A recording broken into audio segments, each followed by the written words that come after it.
The quality of our measurements can vary considerably, so the amount of acceptable error depends on the intended use of the measurement. In this video, we'll explore instrument calibration, error management, and quality standards. I'm Todd Horton for the Illinois Professional Land Surveyors Association. Every optical surveying instrument requires periodic calibration. Internal wear and tear caused by normal use and handling can slowly degrade instrument accuracy.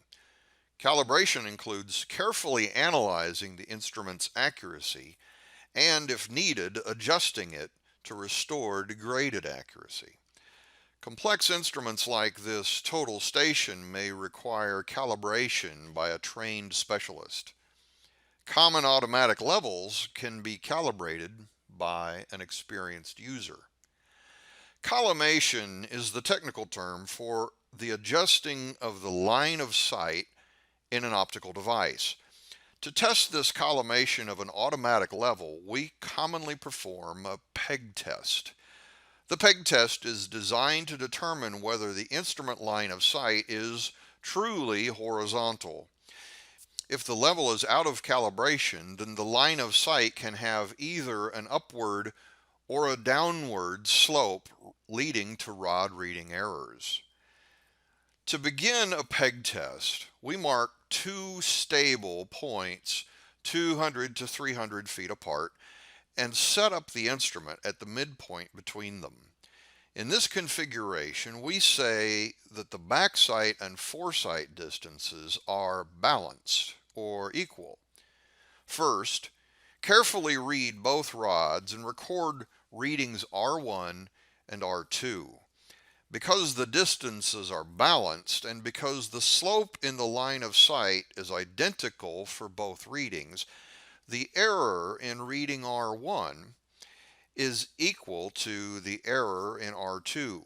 Therefore, these two errors, E1 and E2, cancel each other, and the true elevation difference is simply the difference in the two rod readings. For our example here, reading R1 is 5.43 feet, and reading R2 is 3.21 feet. So the true elevation difference is 2.22 feet. Next, we'll move the instrument to within 5 feet of one of the rods, making our sight distances highly imbalanced.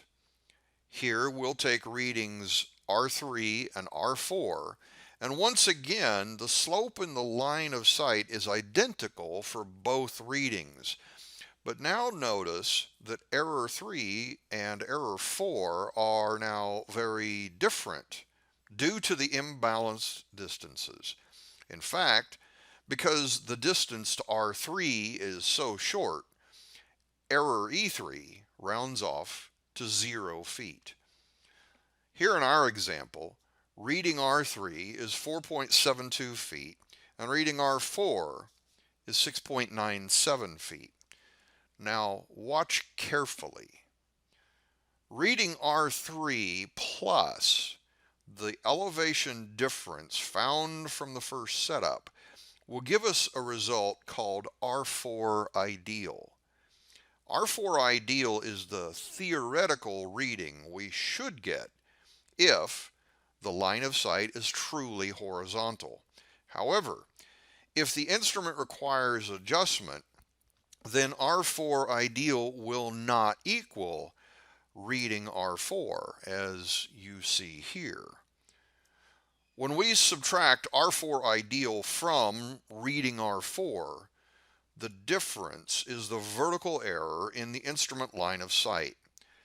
To minimize this error, we adjust the crosshair of the instrument. Automatic levels typically contain at least one adjusting screw concealed under a cover that can raise or lower the crosshair to indicate the correct reading. This is a very tedious and delicate process. Experienced instrument operators can do this in the field. However, most people prefer to have this done by a trained specialist. Whenever you use an optical level, your first question about that instrument should be, is it properly calibrated? Keep a permanent record of your calibration notes. If the instrument calibration is over 1 year old, it's overdue for another check. Some professionals calibrate their levels monthly to ensure quality measurements. Use balanced distances to minimize the effects of possible calibration problems. Remember, when the distance to the backsight reading matches the distance to the foresight reading, the errors in each reading cancel each other. This gives the true elevation difference. This is nearly impossible to do in profile leveling, but it is especially desirable and achievable in benchmark leveling. When running a benchmark level circuit, do your best to keep each foresight distance balanced with its corresponding backsight distance. The lengths can change from one setup to the next, but try to keep the distances within each setup roughly the same as you can see here. Instrument calibration addresses the slope or tilt in the line of sight. Another type of tilt can also degrade our measurement accuracy, rod tilt. Our goal is to read the rod when it is truly vertical or plumb. But if it is tilted away from vertical, the line of sight no longer intersects the rod at the minimum distance above the measured point. When tilted, the rod shows a false reading that is numerically higher than the true vertical reading. So how can we ensure the rod is vertical? There are two common methods. First, this small device, often called a rod level, when held against the rod, uses a circular level vial to indicate when the rod is plumb. Second, if you don't have a rod level, you can rock the rod smoothly back and forth in the direction of the instrument. As the rod passes through the vertical position, the instrument operator will see the reading reach its minimum value momentarily. To ensure the rod is vertical relative to the instrument operator's left and right, stand behind the rod looking toward the instrument. Use your peripheral vision to search out visual clues to help you keep the rod plumb, left and right, as you rock it smoothly forward and back. Do your survey partner a favor. Grip the rod by its sides to prevent your fingers from obstructing the readings. These methods are designed to minimize errors, but it is impossible to completely eliminate measurement errors. So, how much error is acceptable? The size of acceptable error depends upon the intended use of the measurement. In previous videos, we indicated the overall accuracy of our level circuits using the circuit closure error.